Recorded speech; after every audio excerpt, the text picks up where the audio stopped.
The only times we get recognized is if we're sort of either playing a slave or downtrodden or, keep hope alive. I mean, that's just what it is.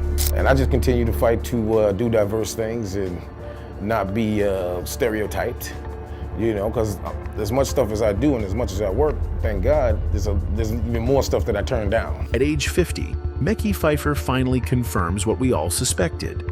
When court documents surfaced, they revealed numbers so catastrophic that even industry insiders couldn't believe them.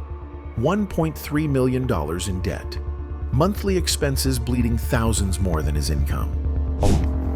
Until we can get to those next level roles and Hollywood and the powers that be recognize that that we are international, that we can open movies and make a lot of money doing them. But lots of fans think the financial collapse was just the surface. What he's finally ready to expose about Hollywood's dark games runs deeper than anyone imagined. So let's get into it.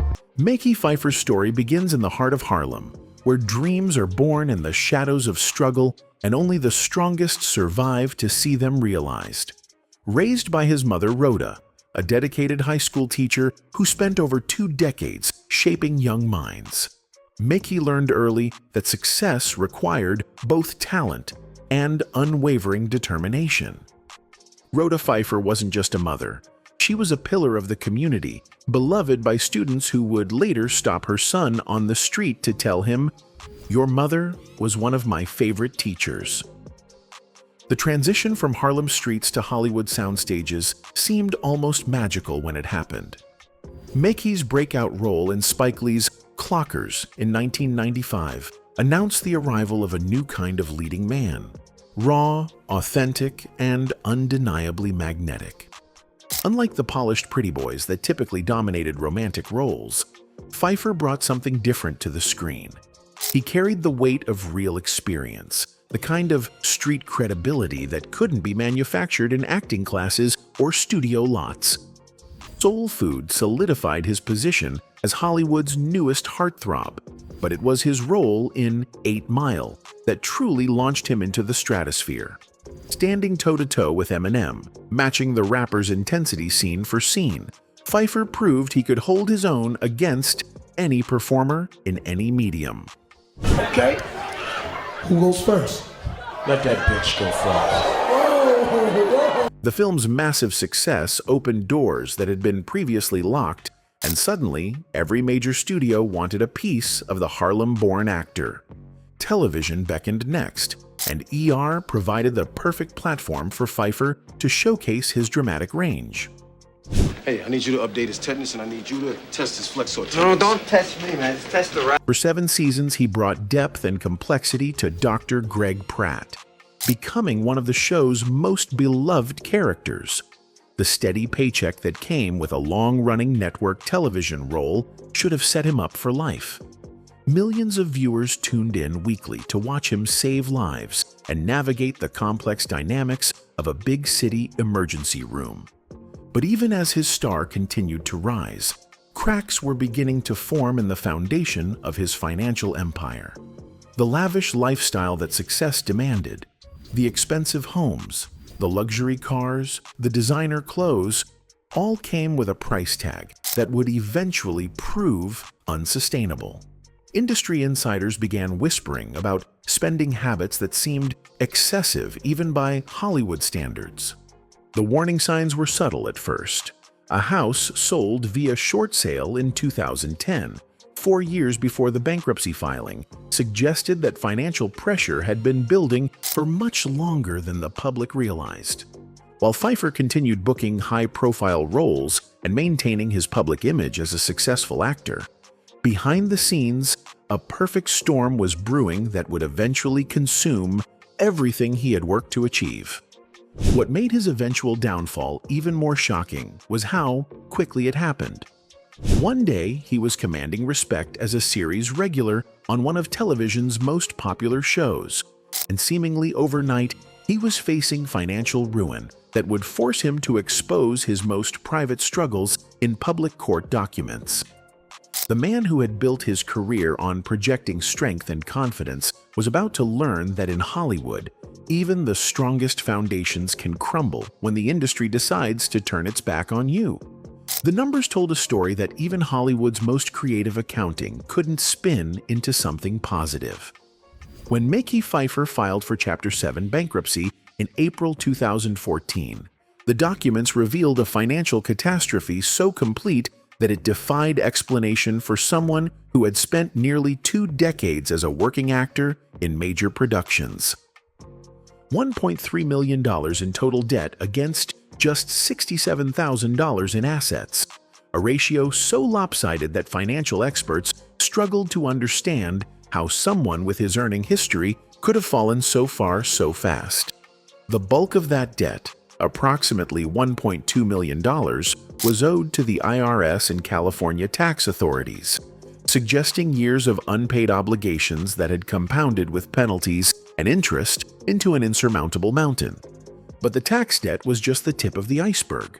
Legal and accounting fees totaled around $50,000, indicating that Phifer had been fighting these financial battles for some time before ultimately surrendering to bankruptcy court.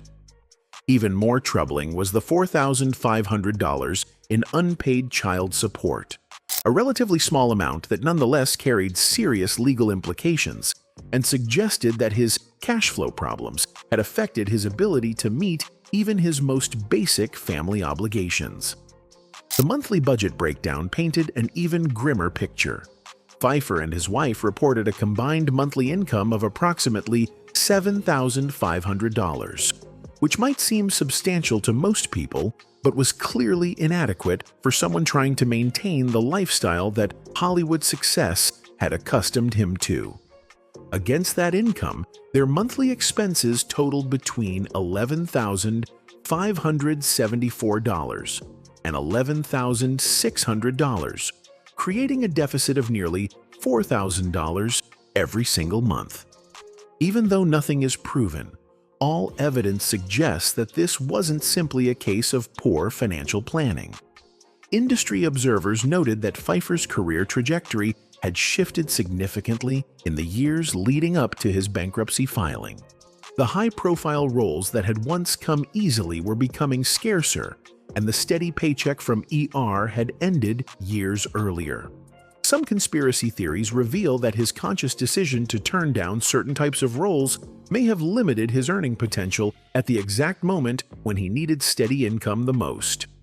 The asset list read like a garage sale inventory rather than the possessions of a successful Hollywood actor. Personal items worth $67,701 included household furniture valued at around $7,000, a leather bed, a 2003 Range Rover that was already over a decade old, a Segway, and 2 9mm handguns. For someone who had once commanded 7-figure paychecks, the modest nature of these possessions suggested either incredible restraint in spending or a rapid liquidation of more valuable assets in the months leading up to the filing. What made the situation even more precarious was the nature of the debts involved. Child support arrears are generally not dischargeable in bankruptcy, meaning that despite the legal protection the filing provided, Phifer would remain responsible for those payments. Tax liens also survive bankruptcy in many cases, potentially continuing to haunt him long after the court proceedings concluded. The 2016 discovery of an additional federal tax lien for $88,270 confirmed that his troubles with the IRS were far from over. This new lien, filed 2 years after his bankruptcy, suggested that either new tax obligations had accumulated or that previous debts had not been fully resolved through the legal process.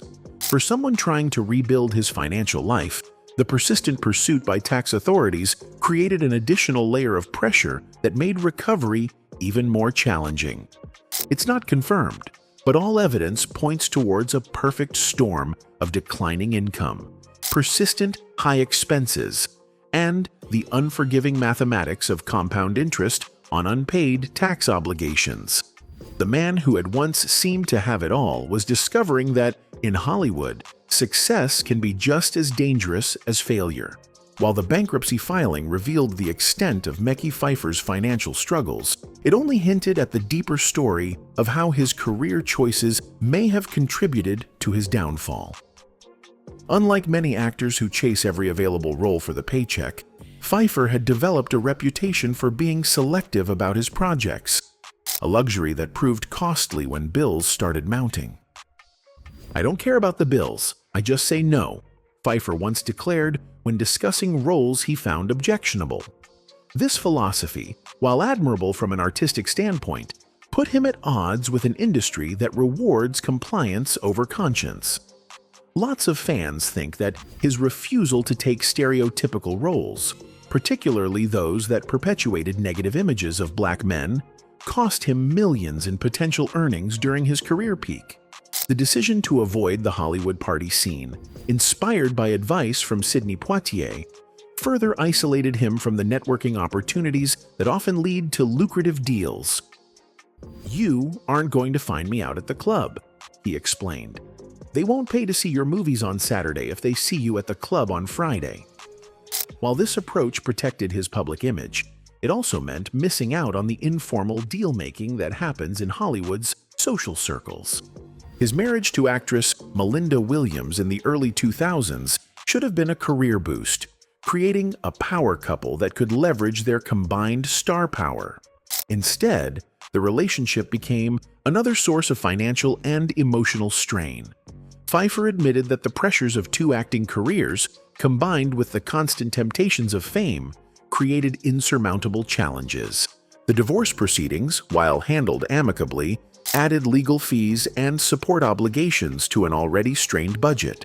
Phifer found himself supporting not just his own lifestyle, but contributing to the care of his children from multiple relationships. His son Omikaye, born in 1999 with Williams, and Mekhi Phifer, born in 2007 with Oni Soratha, represented not just emotional commitments, but significant financial responsibilities that continued regardless of his career fortunes. Even though nothing is proven, all evidence suggests that Phifer's hands-on approach to fatherhood may have limited his ability to pursue certain opportunities. While other actors were willing to spend months on location or commit to grueling schedules for major paydays, Phifer prioritized being present for his children. Road trips in an RV, camping adventures, and consistent involvement in their daily lives required time that could have been spent on career advancement. The internet went crazy saying that his decision to step back from the spotlight at the height of his fame was strategic rather than accidental. Instead of riding the wave of ER success into bigger movie roles or lucrative endorsement deals, Phifer seemed to deliberately choose smaller, more meaningful projects. This approach may have satisfied his artistic integrity, but it came at an enormous financial cost. Industry insiders noted that Phifer's career pattern was unusual for someone of his caliber. Rather than leveraging his success into producer credits, development deals, or franchise opportunities, he remained primarily an actor for hire. This approach provided less control over his career trajectory and fewer opportunities to build the kind of passive income streams that sustain celebrities through lean periods. The 2019 death of his beloved mother, Rhoda, added another emotional and financial dimension to his struggles. Her passing not only devastated him personally, but also removed a stabilizing influence who had kept him grounded throughout his rise to fame. The grief and adjustment period that followed may have further impacted his ability to focus on career rebuilding at a critical moment. Some conspiracy theories reveal that Phifer's commitment to community service and charitable causes, while admirable, may have also contributed to his financial difficulties. His support for education initiatives, lupus awareness, and boys and girls clubs required both time and money that could have been directed toward career advancement or financial stability. The tragic irony of Phifer's situation was that many of the qualities that made him attractive as an actor, his authenticity, integrity, and commitment to family, may have been the very characteristics that ultimately undermined his financial security in an industry that often rewards the opposite values. The deeper you dig into Mekhi Phifer's story, the more it becomes clear that his financial collapse wasn't just about personal choices or poor money management. It's not confirmed, but all evidence points towards systemic issues within the entertainment industry that can destroy careers as quickly as they're built, particularly for actors who refuse to play by unwritten rules that prioritize profit over principle.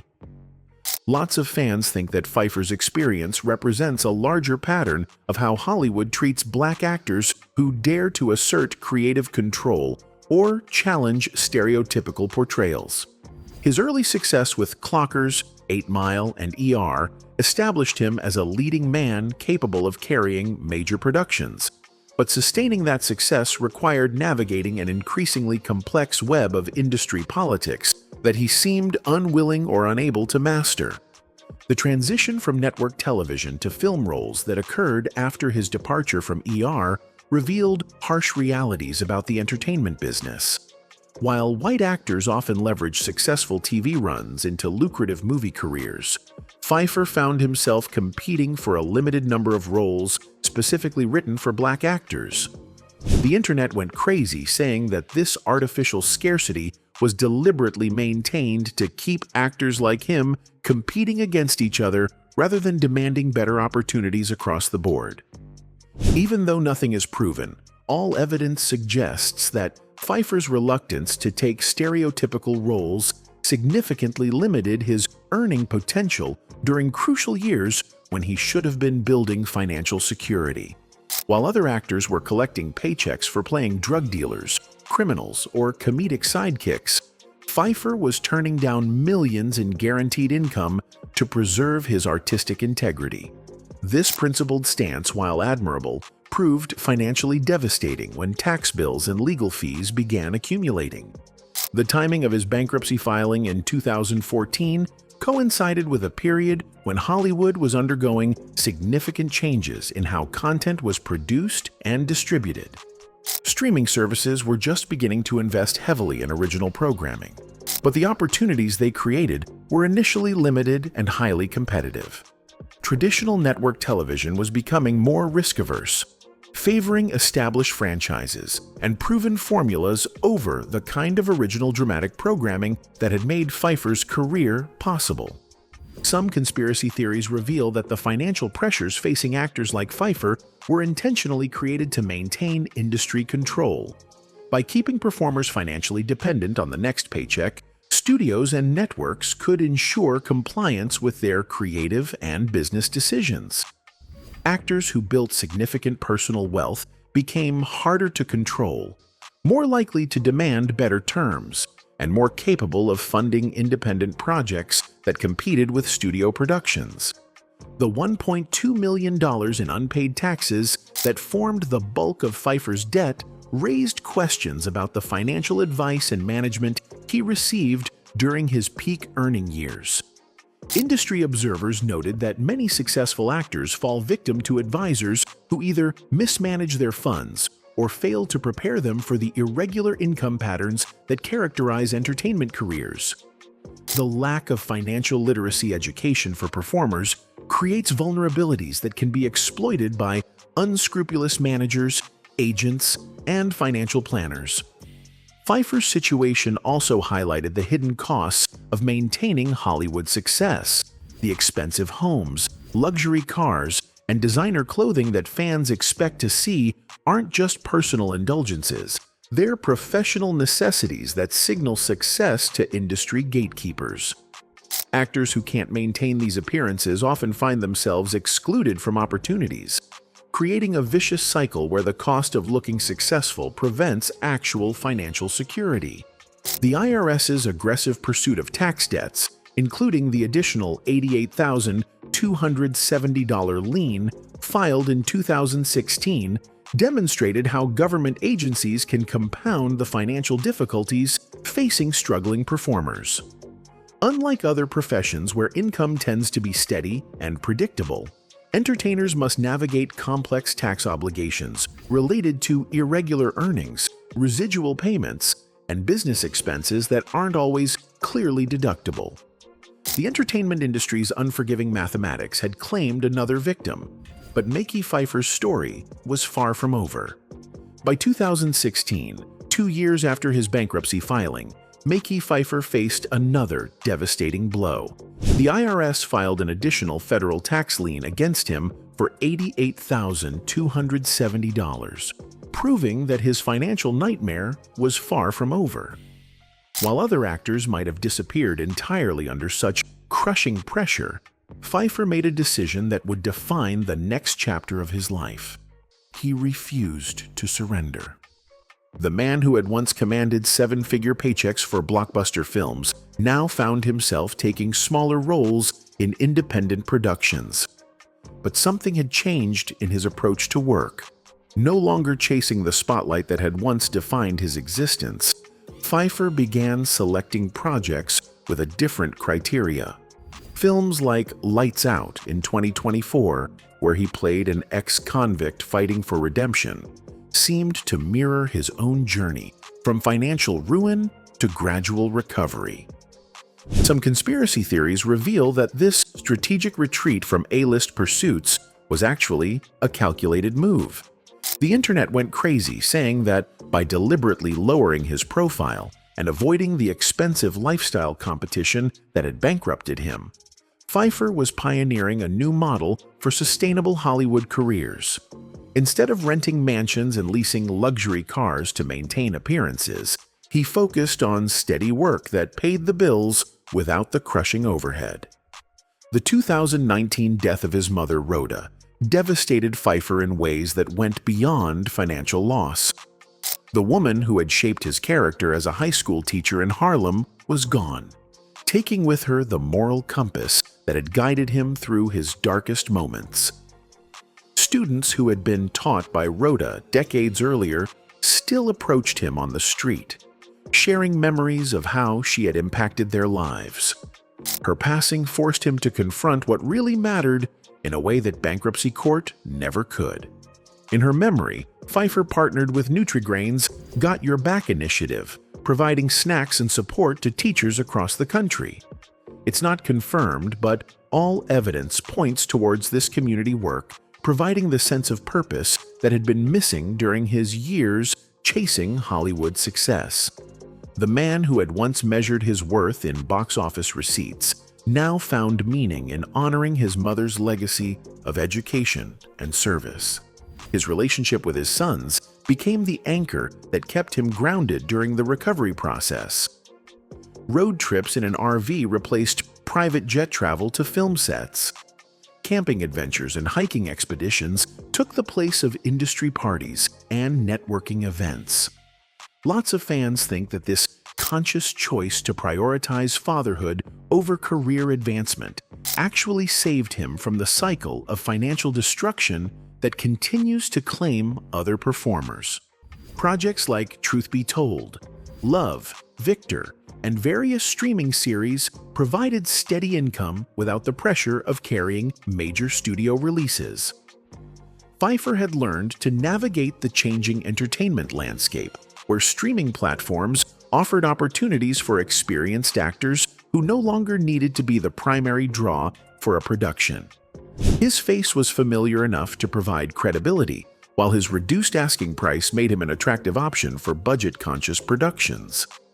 Even though nothing is proven, all evidence suggests that Phifer had fundamentally restructured his financial life to prevent another catastrophic collapse. Gone were the days of living beyond his means to maintain Hollywood appearances. The man who had once owed over $1 million to the IRS now managed his money with the caution of someone who had learned the hard way that success could disappear overnight. By 2024, nearly a decade after his bankruptcy filing, Phifer was working consistently again. His role in Long Gone Heroes demonstrated an actor who had found peace with his place in the industry. No longer the leading man carrying a $100 million production, he had become something perhaps more valuable. A reliable character actor who brought authenticity and experience to every project. The internet went crazy saying that his willingness to discuss his financial struggles openly had helped other performers facing similar challenges. In an industry where bankruptcy was typically hidden until it became impossible to ignore, Phifer's transparency about his mistakes and recovery process provided a roadmap for actors who found themselves drowning in debt despite successful careers. His story had become something unexpected. Not a cautionary tale about the dangers of fame, but a testament to the possibility of rebuilding a life and career after losing everything. The boy from Harlem, who had once seemed destined for superstardom, had discovered something more valuable than box office success. He had found a way to survive in an industry designed to consume its performers, emerging not as the star he once was, but as something rarer, a man who had preserved his integrity through the worst kind of professional and personal devastation. Anyway, that's it for this video, folks. Bye!